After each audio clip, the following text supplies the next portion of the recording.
Salut à tous, c'est Jacob, de retour pour vous apporter des nouvelles incroyables sur Godzilla X Kong Supernova. Comme d'habitude, cette mise à jour provient d'un communiqué de presse aléatoire d'un cinéma sur la liste des films à venir. Et parmi tout ça, vous l'avez deviné, Supernova.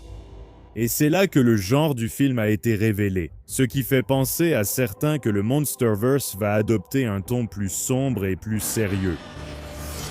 Si ça vous plaît, n'hésitez pas à cliquer sur le bouton j'aime. C'est fou de se dire que le Monsterverse a déjà 12 ans, non? Le film de 2014, c'était un film de genre catastrophe, réaliste et super sombre, au point qu'on ne voyait presque rien. Skull Island, c'était un super film de monstres et d'action à l'époque du Vietnam. King of the Monsters, c'est cette épopée de science-fiction extrême qui a montré à tout le monde à quoi pouvait vraiment ressembler un film Godzilla traditionnel fait à notre époque. Godzilla vs Kong, film d'action et de science-fiction, a sauvé le cinéma durant le Covid et offert une victoire au genre des films de confrontation. Le Nouvel Empire, science-fiction extrême mêlée à une comédie d'action et d'aventure entre deux partenaires. Et maintenant, on sait dans quel genre Supernova sera officiellement classé, du moins au début ici. Un drame dystopique de science-fiction et un thriller. Drame signifie simplement qu'entre les humains, et probablement même les titans, il y aura des interactions à enjeu élevé et, je ne sais pas, des émotions qui vont voler, ce qui pourrait être cool si c'est fait d'une manière qui ne craint pas. Thriller signifie simplement que l'histoire va être construite de façon à garder le public en haleine, ce qui est peut-être honnêtement ma partie préférée de cette mise à jour. Si tu retournes regarder les films du Monsterverse, ils sont tous agréables à leur manière, non? Mais tu peux vraiment ressentir comment chaque film devient progressivement de moins en moins plein de suspense au fur et à mesure que la série avance. Donc, si un film du Monsterverse relance vraiment l'adrénaline narrative, je pense que Supernova pourrait offrir à la franchise une nouvelle renaissance, si tu vois ce que je veux dire. Que les gens aiment ou non Godzilla, King Kong ou les films de monstres géants en général, un bon thriller peut attirer beaucoup de monde. Je pense que Godzilla Minus One a un peu touché à ça quand ce film a dépassé les attentes. Et je pense que Legendary, ou Grand Spetore au moins, a vu cela et a décidé de tenter ce type de narration. Qui sait? Passons à la dystopie. Voilà une nouveauté pour la série. Un film dystopique, en gros, c'est un monde ou un univers où la société vit en dehors de la norme. En général, ce n'est pas vraiment une période agréable non plus. Dans une histoire dystopique, il existe quelques sous-genres typiques. Il y a la version totalitaire, qui présente généralement des histoires centrées sur les pressions sociales extrêmes d'une société vivant sous la domination d'un gouvernement de salauds. The Hunger Games est un très bon exemple de ce type de film. Ensuite, nous avons la dystopie apocalyptique qui se déroule après une catastrophe. Beaucoup d'entre nous ont entendu parler des jeux ou de la série Fallout, n'est-ce pas? Pacific Rim, ça vous parle? C'est ce genre de choses.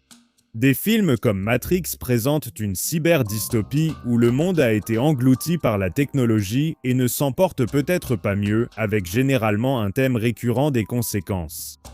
On peut aussi parler de dystopie écologique quand le monde est en train de mourir et que la société doit affronter cette réalité. Pensez à Avatar par exemple. Enfin, il y a la dystopie génétique, généralement basée sur des conséquences biologiques comme dans The Walking Dead, The Last of Us ou La planète des singes. Tout film dystopique peut intégrer ces éléments dans son récit et je pense que Supernova fera de même en combinant plusieurs sous-genres d'un monde dystopique. Si je devais deviner, je dirais que Supernova sera un mélange de dystopie apocalyptique, écologique et totalitaire. Et voici pourquoi, une fois abonné à la chaîne. À ce stade de la chronologie du Monsterverse, les titans et les monstres sont connus du public depuis presque 20 ans.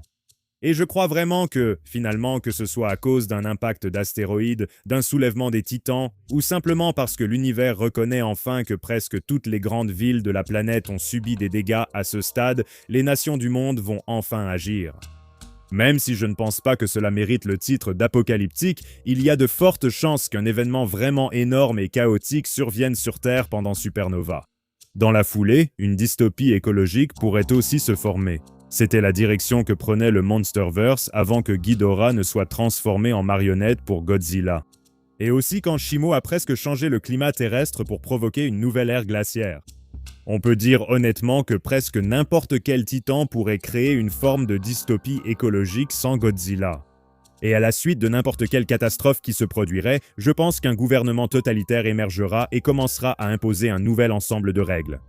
Il y a toujours la possibilité qu'après la destruction de Rio, les gouvernements du monde en aient finalement eu assez et aient brusquement décidé de dicter comment la société doit vivre. Ils diront sûrement qu'ils agissent pour le bien de tous, sans aucun doute. Des photos de tournage récemment apparues pourraient montrer ce nouveau gouvernement avec des personnes arborant un symbole rappelant la couronne de Space Godzilla. Cela me pousse à faire quelque chose de rare, réfléchir. Un nouvel ordre gouvernemental pourrait émerger après une prise de contrôle cataclysmique.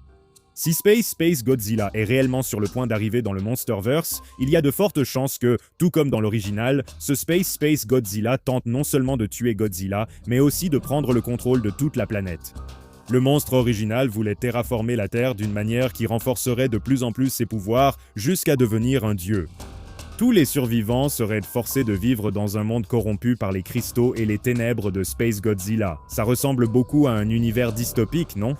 À l'approche du film, nous pourrons approfondir certaines théories à ce sujet, mais pour l'instant, Supernova commence vraiment à devenir intéressant. On dirait que le film sera différent de tous les autres de la série jusqu'à présent, même si j'aimerais savoir comment ils vont faire pour qu'il ne donne pas l'impression d'appartenir à un univers totalement nouveau. Et ce genre de film correspond exactement à ce qu'on pourrait attendre du réalisateur Grant Spetore, dont le plus grand succès à ce jour est un thriller dramatique de science-fiction, un univers dystopique de style cyberpunk, le film I Am Mother. Je pense que c'est le moment idéal pour voir ce film et avoir un aperçu de ce que pourrait être Godzilla x Kong Supernova. Chaque réalisateur qui prend en main le Monsterverse a eu la possibilité de modifier un peu l'univers selon sa propre vision, et j'imagine que ce ne sera pas différent ici avec Grant. Aucun de nous ne sait encore à quel point le film sera bon ou agréable, et je ne sais pas pour vous, mais je suis probablement plus intrigué que je ne l'ai été depuis un certain temps. Ils tiennent peut-être quelque chose là, et nous pourrions bientôt en savoir plus avec le Comic-Con qui approche dans moins d'un mois. Rien n'a encore été officiellement annoncé, mais tout porte à croire que c'est plus probable qu'improbable. Mais soyons réalistes, qui sait vraiment, n'est-ce pas? Voilà pour cette mise à jour. Que pensez-vous que cela signifie pour Supernova et l'avenir de la franchise? Je suis enthousiaste et j'espère qu'on aura quelque chose de sérieux ici. Et oui, ce n'est qu'une description vague de ce que le film devrait être, mais au moins, ça nous aide à commencer à nous faire une idée de ce à quoi s'attendre.